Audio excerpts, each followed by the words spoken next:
कोशिश कर, हल निकलेगा, आज नहीं तो कल निकलेगा। अर्जुन के तीर से सद मरुस्थल से भी जल निकलेगा। नमस्कार, स्वागत है आप सभी का Piyush Oxford online learning platform पर। मैं mentor political science Shubham Singh आपका बहुत बहुत स्वागत करता हूं। आज यानी 7 मार्च से जो है आपकी क्लासेस जो है वो हमारे ऐप पर शुरू हो गई हैं।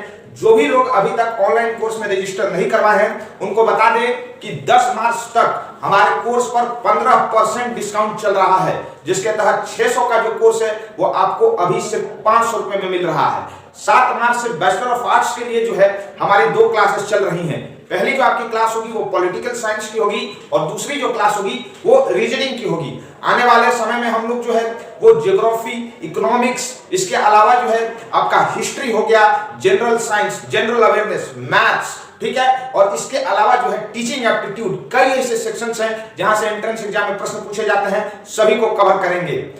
चलिए अभी हम लोग बात कर लेते हैं फिलहाल पॉलिटिकल साइंस के बारे में। देखिए ये आपका जो है वो पहला वीडियो है, पहला लेक्चर है। तो किसी भी सब्जेक्ट को पढ़ने से पहले जो है उसका जो सिलेबस है उसके अंदर जो है आपको क्या क्या चीजें पढ़नी है उसको जान लेना बहुत ही महत्वपूर्ण होता है। कई बार आप देखते होंगे कि विद्यार्थी जो है पढ़ने में बहुत तेज है लेकिन परीक्षा में सफल नहीं हो पाता। क्यों नहीं हो पाता है? क्योंकि उसको मालूम नहीं होता है कि क्या चीजें जो है वो पढ़नी है और क्या चीजें जो है वो छोड़ देनी है, बस वो पढ़ता चला जाता है। तो मैं आपको बताऊंगा कि क्या चीजें पॉलिटिकल साइंस में आपको पढ़नी है, क्या चीजें आपको छोड़ देनी है, जिससे आप जो है वो परीक्षा में 8 से 10 अंक के जो प्रश्न पूछे जाते हैं पॉलिटिकल साइंस के उसको आसानी से करके आ जाए और आपका जो है वो समय भी व्यर्थ नहीं हो। यह नहीं कि पॉलिटिकल साइंस हम 4-4 घंटा पढ़े जा रहे हैं और एग्जाम में गए तो हमसे जो है वो 10 में से 5 प्रश्न भी सॉल्व नहीं हुआ। तो मैंने एक ऐसा सिलेबस तैयार किया है जिसके तहत जो है आपके 90 से 95% जो प्रश्न हैं वो पॉलिटिकल साइंस के सॉल्व हो जाएंगे। चलिए सबसे पहले हम लोग बात कर लेते हैं। पॉलिटिकल साइंस एक ऐसा विषय है जिससे आप दिनचर्या जो आपकी है प्रतिदिन की, अगर हम बात करें तो न्यूज हो गया, अखबार हो गया, या आपके मोहल्ले में भी चौक चौराहों पर अधिकतर आप देखते होंगे कि बातचीत होते रहती है, राजनीतिक बातचीत जो है वो होते रहती है। मान लीजिए कि आपके परिवार में अगर हम बात करते हैं तो आपकी माता जी का जो है कुछ और जो है वो विचार होगा कि इस बार जो है हम इस पार्टी को वोट देंगे, जबकि आपके पिताजी का विचार जो है हो सकता है अलग हो, वो कहेंगे कि नहीं हम उस पार्टी को वोट देंगे। तो आपका परिवार जो है वो किसी ना किसी तरीके से जो है वो राजनीति में इन्वॉल्व तो होता ही होता है। लेकिन परीक्षा के लिए जो आपको विशेष जानकारी चाहिए, जो इंपॉर्टेंट इंफॉर्मेशन चाहिए, वो आपके पास हो सकता है कि नहीं हो, जिससे प्रश्न आपके परीक्षा में पूछे जाएंगे। तो मैं जो है अपनी पूरी लेक्चर सीरीज में आपको यही ट्राई करूंगा कि आपको पॉलिटिकल साइंस का जो टू द पॉइंट नॉलेज है वो दे दिया जाए ताकि आप जो है वो आसानी से प्रश्न सॉल्व कर सकें। देखिए सबसे पहले जो है हम लोग सिलेबस के बारे में चर्चा कर लेते हैं। तो पॉलिटिकल साइंस में जो पहला विषय आपको पढ़ना है वो है आपका framing of the constitution. Framing of the constitution क्या होता है आप बात को समझिए। जैसे कोई भी जो है वो बच्चा पृथ्वी पर जन्म लेता है तो सीधे बड़ा नहीं हो जाता है, उसी तरीके से जो है कोई भी संविधान जो होता है उसको तैयार करने में एक समय लगता है। अब संविधान क्या है? देखिए आपका जो घर है, परिवार है, उसको चलाने के लिए कुछ नियम होते हैं। क्या नियम है? नियम यह है कि आपको जो है अपने से बड़े लोगों का सम्मान करना है, आपके पिताजी का सम्मान करना है, माताजी का सम्मान करना है। आपके हो सकता है घर में ये भी एक नियम हो कि सभी लोग जो है वो रात में 11 बजे तक खाना खा लेंगे, सभी लोग जो है वो सुबह 7 बजे तक उठ जाएंगे। तो ये नियम क्यों बनाए गए हैं? इस नियम बनाने के पीछे एक जो मुख्य कारण हो सकता है कि आपका जो घर है, आपका जो परिवार है वो सुचारू रूप से चले, एक नियम के तहत चले। तो मान लीजिए कि भारत जो है इतना विशाल देश है, इसमें लगभग 28 राज्य है, 7-8 यूनियन टेरिटरीज है, तो इसको चलाने के लिए रूल्स एंड रेगुलेशन चाहिए, है ना? रूल्स और रेगुलेशन तो चाहिए। और यही जो रूल्स और रेगुलेशन है इसको एक किताब में लिखा गया है। कहाँ लिखा गया है? एक किताब में लिखा गया है। और वही जो किताब है उसको हम लोग कॉन्स्टिट्यूशन यानी कि संविधान बोलते हैं। तो ये आपको बता दिया होगा कि संविधान हम लोग किसको बोलते हैं। अब हम लोग जो है किस प्रकार से ये संविधान तैयार हुआ, किस तरीके से कॉन्स्टिट्यूशन का फ्रेमिंग हुआ, इसको हम लोग समझेंगे।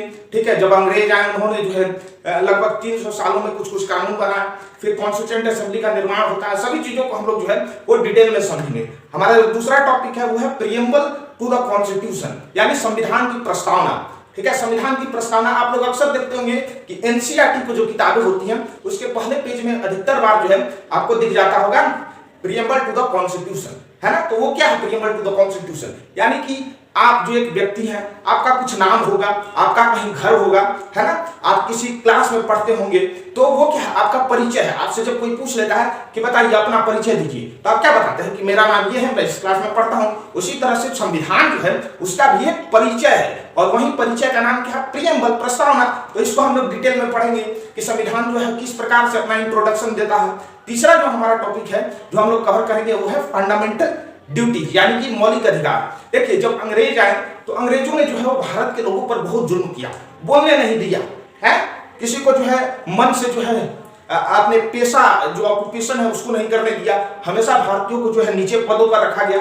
तो हमारे जो संविधान निर्माता थे, जो कॉन्स्टिट्यूशन मेकर्स थे, उन्होंने सोचा कि हो सकता है कि भविष्य में कोई ऐसी सरकार आ सकती है जो हमारे सिटीजन्स है, जो हमारे देश की लोग हैं, उनके अधिकारों का हनन कर सकती है। हो सकता है कि उनको बोलने नहीं दिया जाए। तो इसके लिए क्या किया, उन्होंने फंडामेंटल राइट्स दिए, हमको क्या दिए, मूलभूत अधिकार दिए, जिसके तहत हम आज कहीं भी घूम सकते हैं, कुछ भी खा सकते हैं, कुछ भी बोल सकते हैं। और हमारे मूलभूत अधिकारों को प्रोटेक्ट करने के लिए, उसकी रक्षा करने के लिए जुडिशरी यानी न्यायपालिका का भी उन्होंने जो है वो प्रावधान किया, प्रोविजन किया, ताकि हमको जो है वो कोई भी सरकार दबा नहीं सके। चौथी जो हमारा टॉपिक होगा जिसके बारे में हम लोग बात करेंगे वो है आपका directive principles of state policy, यानी राज्य के नीति निर्देशक तत्व। अब देखिए, थोड़ा सा अंतर है फंडामेंटल राइट्स और directive principle of state policy में। ये भी आप मान के चलिए कि फंडामेंटल राइट्स जैसे ही है, लेकिन इसको लेकर के आप जो है वो कोर्ट नहीं जा सकते। अगर आपके फंडामेंटल राइट्स यानी मूलभूत अधिकारों का हनन होता है तो आप सुप्रीम कोर्ट या हाई कोर्ट में जा सकते हैं। लेकिन अगर directive principle of state policy का हनन होता है तो उसको लेकर के आप कोर्ट नहीं जा सकते, वो राज्य की इच्छा पर है। मान लीजिए कि आपने कोई गरीब को देखा है, कोई गरीब को आपने देखा और आपने उसको कंबल नहीं दिया, ठीक है, तो इसका मतलब ये नहीं है कि आपको जेल में डाल दिया जाएगा, है ना, आपकी इच्छा है तो आप जरूर दे दीजिए। तो ये जो है वो राज्य है जो कि तय करता है कि उसको directive principle of state policy के तहत जो है वो लोगों का वेलफेयर करना है या नहीं करना है, ठीक है। तो ये 4 टॉपिक्स हम लोग पढ़ेंगे। तो पांचवा जो आपका टॉपिक है वो है फंडामेंटल ड्यूटीज, यानी कि मौलिक कर्तव्य। देखिए, अधिकारों के साथ साथ जो है वो कर्तव्य भी आते हैं।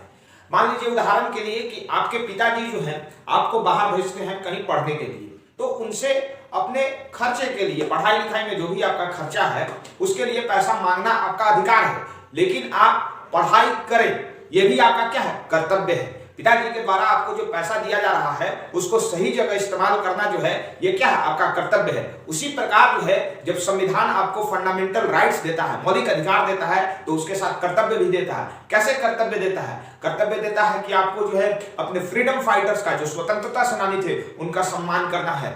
अपना जो देश है उसकी जो नेचुरल रिसोर्सेस है उसका जो है आपको क्या करना है, प्रोटेक्शन करना है। वेलफेयर ऑफ द पीपल जो है उसमें आपको किसी ना किसी तरीके से कंट्रीब्यूट करना है। तो ये सारे जो फंडामेंटल ड्यूटीज हैं ये हम लोग कवर करेंगे टॉपिक नंबर 5 में। टॉपिक नंबर 6 जो है वो आपका जो है वो गवर्नमेंट है, और गवर्नमेंट में ये है वहीं से हमारे सारे टॉपिक्स निकल जाते हैं। तो आपको दिख रहा होगा कि गवर्नमेंट जो है इसको 3 सेक्शंस में बांटा गया। कौन कौन से हैं 3 सेक्शंस? तो पहला जो हमारा सेक्शन है वो है लेजिस्लेचर, दूसरा जो है वो है आपका जुडिशरी, और तीसरा जो है वो है एग्जीक्यूटिव। तो लेजिस्लेचर में क्या आ जाता है? तो लेजिस्लेचर में आपका पार्लियामेंट ऑफ इंडिया यानी भारत की संसद जो है वो आपका कहां आ जाता है, लेजिस्लेचर के अंतर्गत आ जाता है। लेजिस्लेचर क्या होता है? तो जो कानून बनाती है बॉडी उसको हम लोग लेजिस्लेचर कहते हैं। इसके बारे में हम लोग विशेष चर्चा जो है जब हमारी क्लासेस चालू हो जाएंगी उसमें हम लोग करेंगे।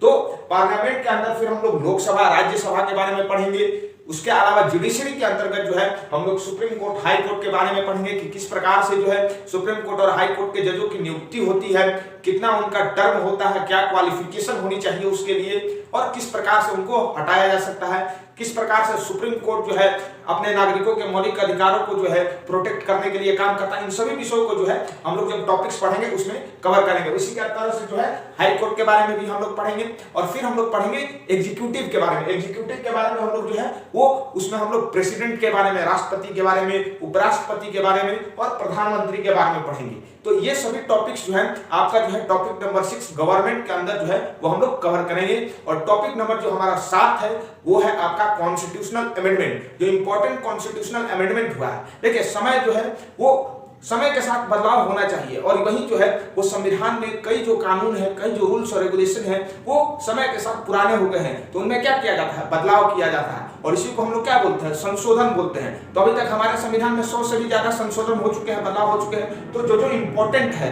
संवैधानिक संशोधन, जैसे 1976 का संवैधानिक संशोधन है, तो उसको हम लोग पढ़ेंगे। जो जो महत्वपूर्ण संवैधानिक संशोधन है उसको हम लोग जो है अपने इस पॉलिटी के लेक्चर सीरीज में कवर करेंगे। तो उम्मीद है कि आपको पॉलिटी का सिलेबस जो है वो समझ में आ गया होगा। आप लोग एक काम करिएगा कि एक अच्छी सी कॉपी और उसको लेकर के मोटे मोटे अक्षरों में लिख लीजिएगा कि पॉलिटिकल साइंस नोट्स। कल से आपकी जो है प्रॉपर क्लासेस चालू हो जाएंगी और टॉपिक नंबर 1 जो है फ्रेमिंग ऑफ द कॉन्स्टिट्यूशन उसको शुरू करेंगे। उससे पहले थोड़ा सा जो पॉलिटी का बेसिक है, फादर ऑफ पॉलिटी कौन थे, पॉलिटिकल साइंस का अर्थ क्या होता है, इन सभी चीजों को देखेंगे।